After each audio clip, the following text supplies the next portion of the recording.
All right. So we are considering conflict today. So the place we're going to start is for us to think about when we hear or see that word, what words come to mind? Just call them out. Politics? What else? Religion? Pain? Anger? I didn't hear what you said. Marriage?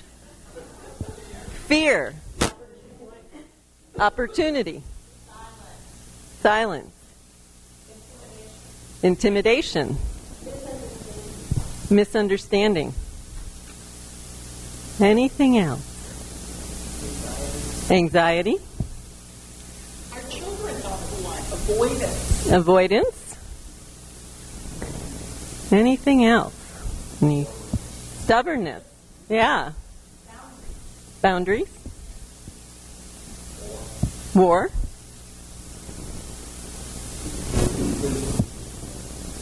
Physical distress?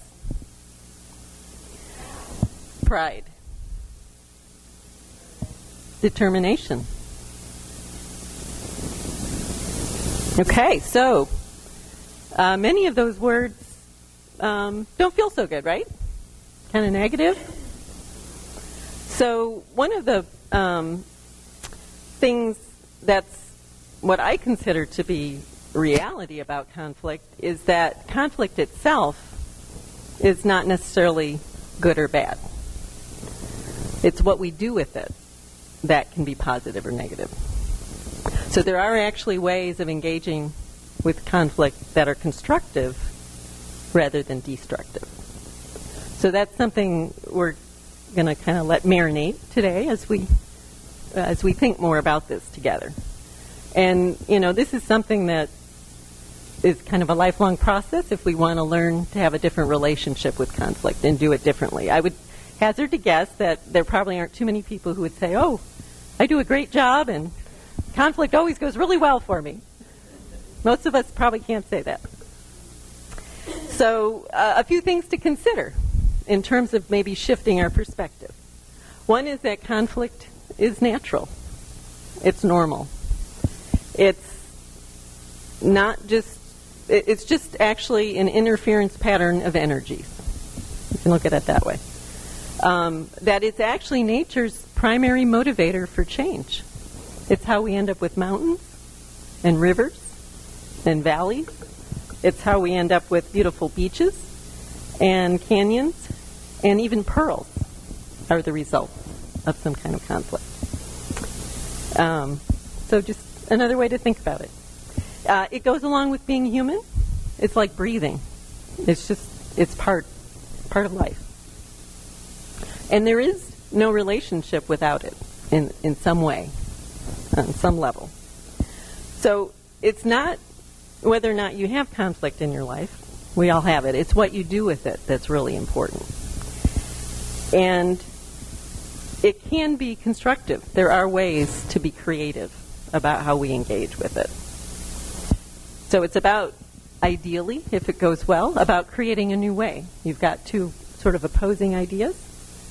So ideally, if you can engage with it well, you may come up with a third way that's different and helps everybody involved. And it's not a contest, and it's rarely about who is right. I don't know if that's me. And it starts within. It starts within us. So the first step in learning to be more creative and constructive in dealing with it is to look at ourselves and our habitual ways of reacting when we're faced with conflict. And because conflict inevitably involve our feelings, and often very strong feelings, it means that we often can't think clearly when we're in the middle of a conflict. So part of what can help is to learn yourself, to learn how you normally deal with it so that you can shift it if it's not serving you the way you habitually handle conflict. So we're going to go do a little meditation. Consider conflict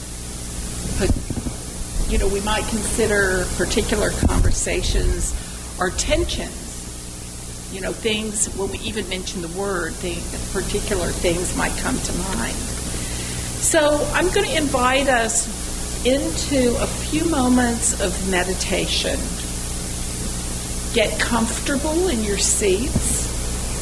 Remember to breathe. As Theresa said, sometimes this involves a lot of emotional issues. And sometimes we hold our breaths, but remember to breathe and to breathe deeply. So for a few moments, imagine a situation in your life related to conflict, either now or in the past.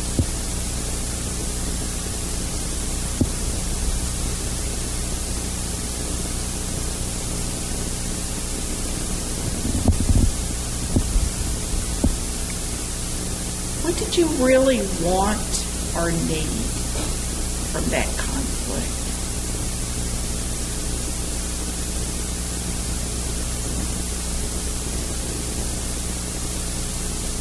What was the fear that you felt?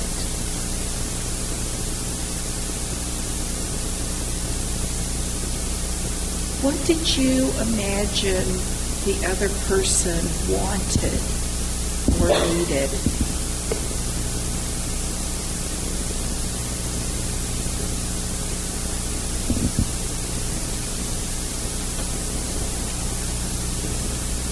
The Sufi poet Rumi has a poem called The Guest House that encourages us to welcome conflict and to face our fears. The Guest House.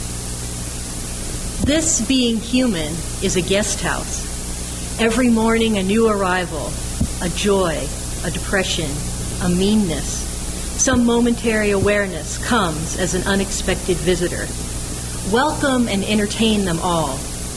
Even if they are a crowd of sorrows who violently sweep your house empty of its furniture, still, treat each guest honorably. He may be clearing you out for some new delight. The dark thought, the shame, the malice, meet them at the door, laughing, and invite them in. Be grateful for whatever comes, because each has been sent as a guide from beyond.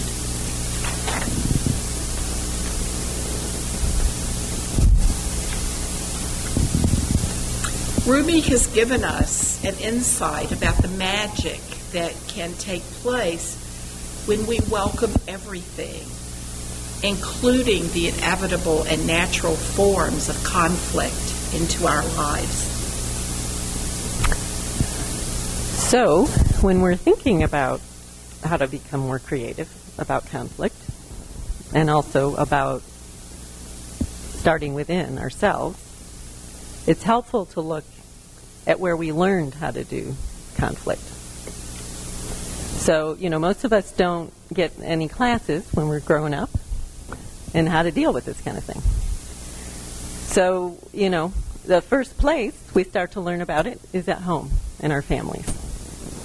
For better or for worse. Some families have very different styles of dealing with conflict. We heard a couple of those when we were talking in Together time. Some people are very quiet and avoid. Some people get in there and they have arguments, loud arguments, and they fight. Some people learn that they need to accommodate other people. Some people are kind of in a competition. So, there's lots of different ways that we can respond to conflict and different styles. So, a place to start is to think about our families. And what did we learn from them? Because that was the start of our patterns related to how we relate to conflict.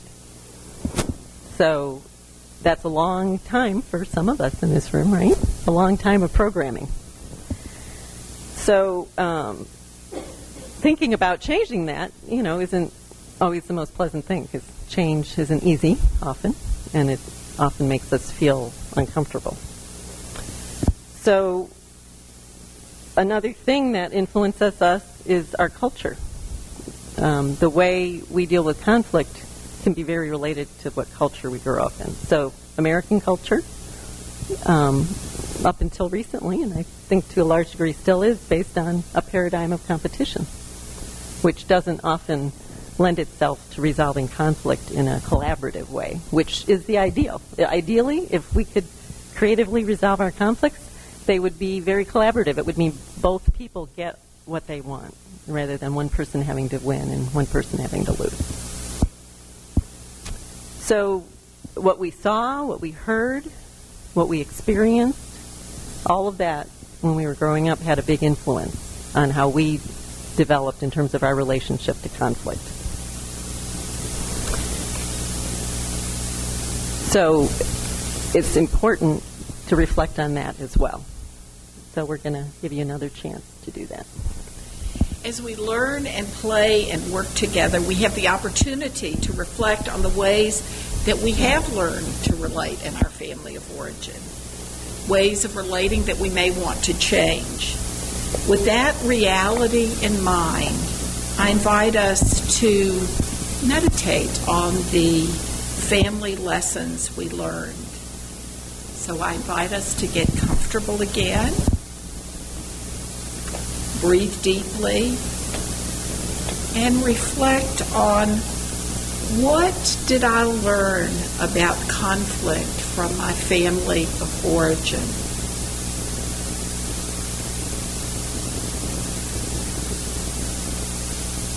What styles of conflict were expressed there?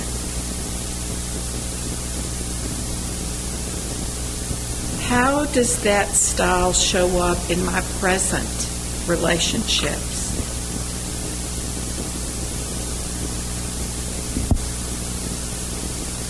Understanding that we often have different styles with different people, what would I like to change about the way I engage in conflict?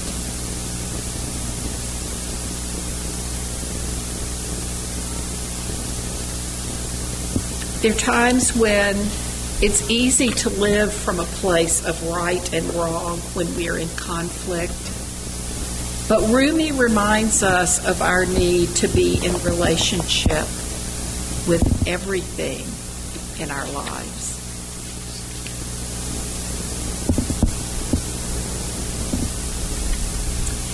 Out beyond ideas of wrongdoing and right doing, there is a field.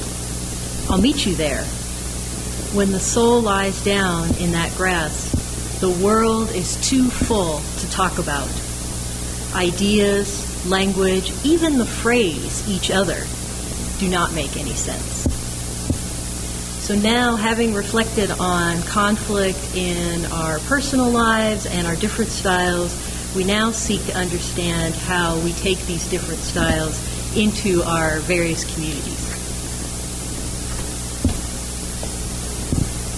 Whether in our family, at work, or in our fellowship community, we do bring these old patterns of relating. One of the gifts of being in community is to have a place where we can learn to change, to open ourselves to new ways of relating that can be more fulfilling and affirming to other people and ourselves. Part of the gift and magic of life is learning to relate in a healthier ways. So we've all chosen to be part of a Unitarian Universalist community that has its own history and patterns of relating. We UUs are known to welcome independent thinkers who have strong opinions, meaning that we engage in interesting intellectual engagement. However, there are times when we can get so engaged with our own opinions that we might not think about others or the ways that our strongly held opinions affect those around us. Many times there may be miscommunication or misperceptions, and that's only when we talk face to face. When we add email to that dynamic, the ways of miscommunicating are magnified. Sometimes we might say things unconsciously without any intent of hurting others. When we are on the receiving end, we may not feel comfortable telling someone that they've hurt us, that they've hurt our feelings. So we simply withdraw, or sometimes we go away completely rather than possibly encountering conflict. We don't feel like we can speak about our discomfort or pain. We want to be open and welcoming as our congregation grows and welcomes more people into our midst.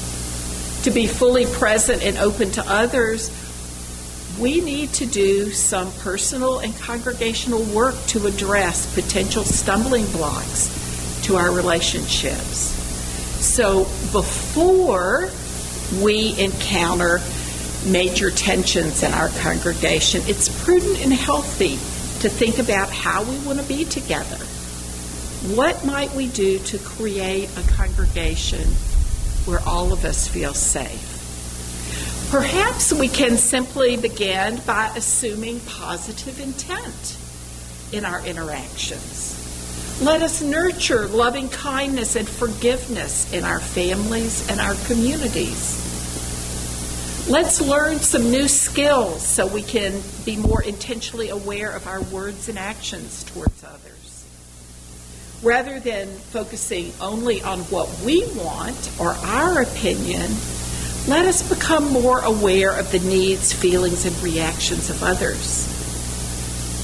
Let's create guidelines, boundaries, and covenants for how we wish to be treated and how we wish to treat others. Let's create more day-to-day habits for how we relate to one another, such as the practice of active listening and using I statements when we speak.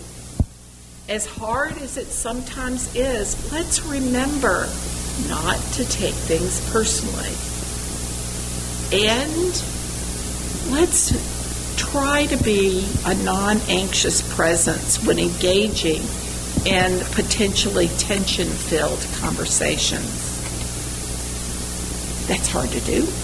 The reality is that we're all human. As Theresa said, this is a natural part of being human and being in relationship, and there are going to be conflicts. Yesterday at our board meeting, I handed out an article that we talked about on congregational growth. It began, "Change is inevitable, misery is not." And so for this morning, I think we could edit that a bit and say conflict is inevitable, misery is not. Often conflicts don't feel magical, but we can learn to encounter conflict in healthy ways. We have the opportunity to practice new ways of doing things. It takes work because we need to practice the new skills to develop a new kind of muscle strength. This is one of my favorite things that Theresa said in her workshop. She said we need to build up the muscles that will help us engage positively with one another before there's a conflict. So we need to practice. When we practice these positive ways of engaging with one another, we find that we can transform old habits, and it's that transformation that sometimes feels like magic. So let us, for a few moments, move back into meditation with a couple of deep breaths. So get comfortable and relaxed and take a breath. Reflect on a situation when you were in conflict. It could even be one of the ones you've reflected on previously. And imagine relating in a different way than you did before. So what might you do differently? And in doing so, what would you say? What would you feel?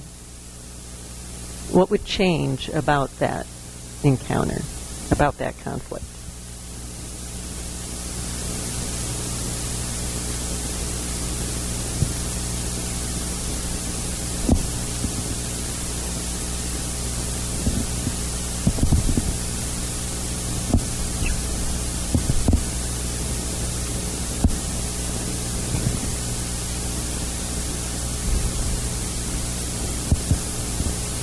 So as you come back, we'll be closing, and just take with you that idea. You know, what could be magical about conflict? What could be different? As you know, we said the most profound aspect of magic is that ability to transform something. So how we engage with conflict can be transformed. So when we take responsibility for creating a happy, healthy life for ourselves and within our community, we are changed, and so are the other people with whom we have contact. And when we release our fear of conflict, then we will have many more wonderful tools at our disposal. So conflict can be an opportunity for the transformation of ourselves and our relationships. When we come to a place where we can truly honor the worth and dignity of ourselves and others, then we discover a heart space within us and within our communities that offer us a deep well-being and peace.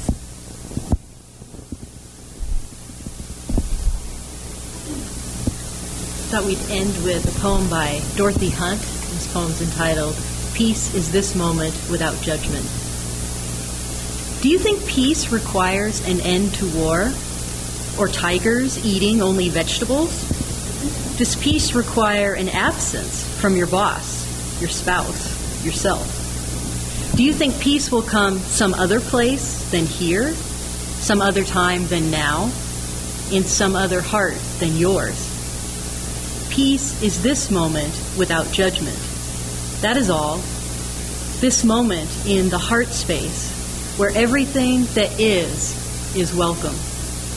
Peace is this moment without thinking that it should be some other way, that you should feel some other thing, that your life should unfold according to your plans.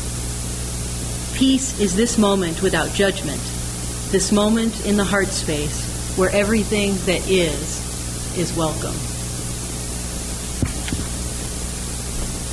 I invite us to rise in body or spirit to share our closing hymn in the blue hymnal.